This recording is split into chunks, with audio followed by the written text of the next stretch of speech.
DJ जुगेश बाबू काजल रानी।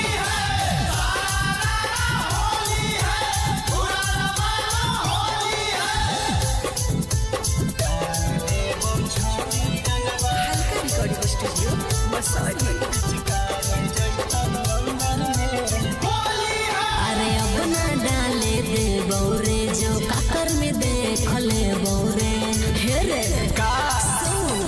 अरे अब ना डाले दे बौरे जो काकर में देख ले बौरे। अरे तोरा से ना डलबई बो बोले जाके घर के अंदर में डाल डाल डाल डाल देबो छौड़ी रंगवा भीतर के समंदर में।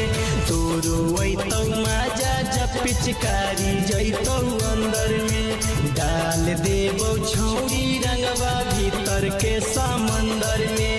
तोरो वैतौ माजा जब पिचकारी जैतौ अंदर में।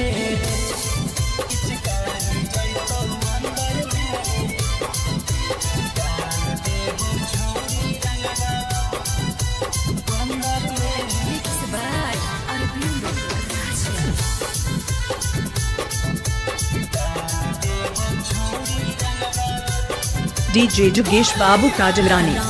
नहीं देबो छोड़ा भीतर के सामान रे जानो ही और रंगते कर दे मिजियान रे। अरे हमको सब पता है। पीछा करिया के रंग हमर ताजा कौगे डलवा ले न छौरी बड़ी मजा अइतौगे।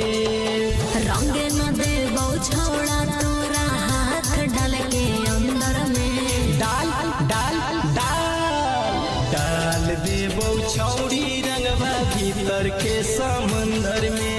तोरो वैतौ माजा जब पिचकारी जैतौ अंदर में। डाल देबो छौरी रंगवा भीतर के समंदर में। तोरो वैतौ माजा जब पिचकारी जैतौ अंदर में।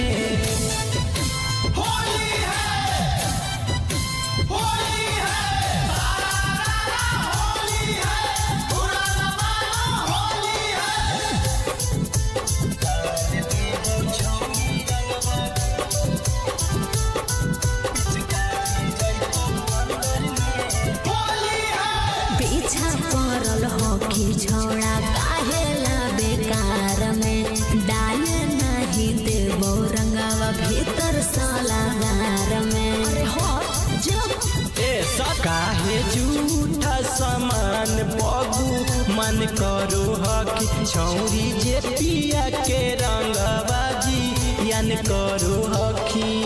डीजे जुगेश बाबू काजल रानी। माजा देबो न घुस के चौदर में। डाल डाल डाल डाल देबो छौरी रंगवा भीतर के समंदर में। तोरो वैतौ माजा जब पिचकारी जैतौ अंदर में। डाल देबो छौरी डीजे जुगेश बाबू काजल रानी। समंदर में। तोरो वैतौ माजा जब पिचकारी जैतौ अंदर में। अरे चल हट।